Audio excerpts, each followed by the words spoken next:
어느 깊은 밤, 한 여인이 홀로 창고 앞에 섰다고 전해집니다. 그녀의 손에는 칼이 들려 있었고 그 앞에는 나라의 운명을 지켜온 신비로운 북이 놓여 있었다고 알려져 있습니다. 그녀가 칼을 들어 올린 순간 수백 년의 역사가 함께 찢겨 나갔습니다. 도대체 무엇이 그녀를 이 자리까지 이끌었던 걸까요? 때는 지금으로부터 약 2000년 전, 한반도 북부를 중심으로 여러 세력이 패권을 다투던 시대였습니다. 고구려는 빠르게 세력을 키워가는 왕국이었고 그 주변에는 크고 작은 나라들이 저마다의 운명을 이어가고 있었습니다. 이 이야기는 그 격동의 시대, 두 나라 사이에 홀로 놓인 한 여인의 선택에 관한 것입니다. 낙랑국은 오늘날의 평양 일대에 자리했던 것으로 추정되는 나라입니다. 그 실체에 대해서는 학자들 사이에서도 다양한 견해가 존재합니다. 다만 기록에 따르면 이 나라에는 외부의 적이 다가오면 저절로 소리를 낸다는 신비로운 북과 뿔피리가 있었다고 전해집니다. 이것이 바로 자명고와 자명각, 낙랑의 방어를 지탱했다는 신기였다고 알려져 있습니다. 고구려에는 호동이라는 왕자가 있었다고 기록에 남아 있습니다. 그는 대무 신왕의 아들로 총명하고 빼어난 용모를 가졌다고 전해집니다. 호동이라는 이름이 아끼고 사랑하는 아이라는 뜻을 담고 있다는 설도 있습니다. 그런 그가 어느 날 옥저 지방으로 유람을 떠났다는 기록이 남아 있습니다. 그 유람길에서 호동은 낙랑왕 최리와 우연히 마주쳤다고 전해집니다. 최리는 호동의 비범함을 한눈에 알아봤다고 기록되어 있으며 그 자리에서 그를 사위로 삼겠다고 했다는 이야기가 남아 있습니다. 이렇게 해서 호동은 낙랑왕실에 발을 들이게 되었고 그곳에서 공주를 만났다고 전해집니다. 두 사람 사이에 어떤 감정이 생겨났는지 기록은 직접 말해주지 않습니다. 고구려로 돌아간 호동이 공주에게 전가를 보냈다고 추정됩니다. 그 전갈 속에 하나의 부탁이 담겨 있었다고 알려져 있습니다. 낙랑의 자명고와 자명각을 없애달라는 것이었습니다.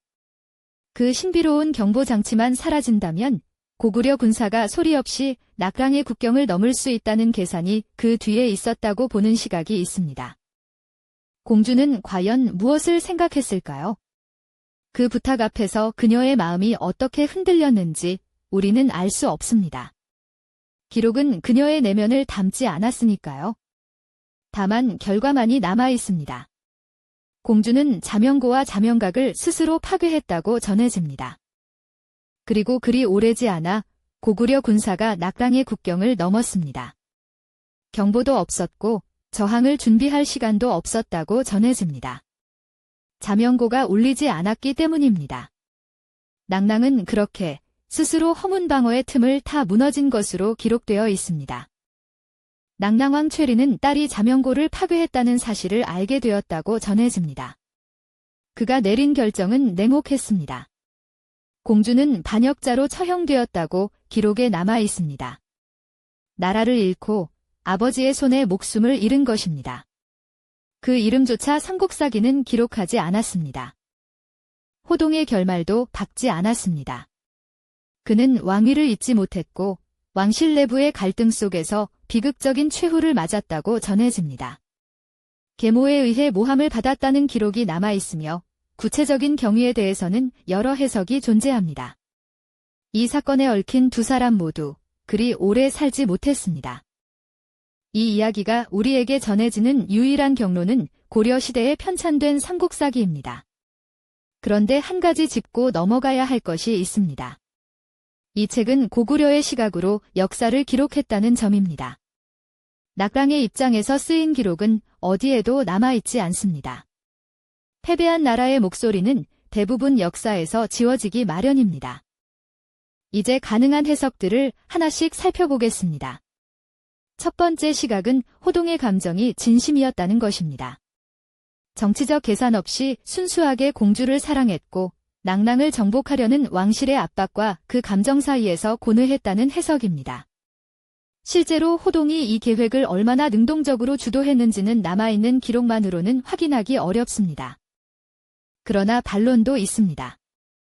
호동은 고구려의 왕자로서 낙랑에 감정 없이 접근할 수 있는 위치가 아니었다는 시각입니다. 공주에게 자명고를 파괴해달라고 요청한 것 자체가 처음부터 낭랑을 무력화하려는 계획의 일부였다는 해석이 있습니다. 사랑이 진심이었든 수단이었든 결과는 달라지지 않습니다. 공주는 나라를 잃었고 목숨도 잃었습니다. 두 번째 시각은 공주 자신의 선택에 주목합니다. 그녀가 단순히 이용당한 것이 아니라 스스로의 의지로 이 결정을 내렸다는 해석입니다. 아버지의 나라보다 자신이 선택한 사람을 따르기로 한 것이 아닐까라는 시각이 있습니다. 다만 이 가설도 한계가 있습니다. 공주가 자신의 행동이 나라의 멸망으로 이어질 것을 알고 있었는지 그 내면을 우리는 끝내 알 수 없기 때문입니다. 세 번째로 생각해볼 시각은 낙랑의 입장에서 이 이야기를 다시 읽는 것입니다. 공주는 기록 속에서 이름도 없이 오직 잘못 판단한 여인으로만 남아 있습니다. 하지만 만약 그녀가 직접 이 이야기를 썼다면 과연 같은 서사가 되었을까요? 우리가 알고 있는 이 이야기는 철저히 정복자의 언어로 쓰인 것이라는 점을 잊어서는 안 됩니다. 어떤 가설을 따르더라도 이 이야기는 한 가지 사실을 우리에게 남깁니다. 공주는 실제 했을 가능성이 높으며 그녀의 행동이 실제 역사의 흐름을 바꿨을 수 있다는 것입니다. 이름이 지어진 채로도 그녀의 선택은 역사에 흔적을 남겼습니다. 어쩌면 그것이야말로 이 이야기에서 가장 깊은 미스터리일지도 모릅니다. 호동왕자의 사랑이 진심이었는지, 공주의 선택이 자유로운 것이었는지 우리는 지금도 알 수 없습니다. 2000년의 시간이 그 진실 위로 두껍게 쌓였고 남겨진 기록은 오직 한쪽의 목소리만을 담고 있습니다. 이 이야기에서 여러분은 무엇을 읽으셨나요? 여러분의 생각을 댓글로 남겨주세요.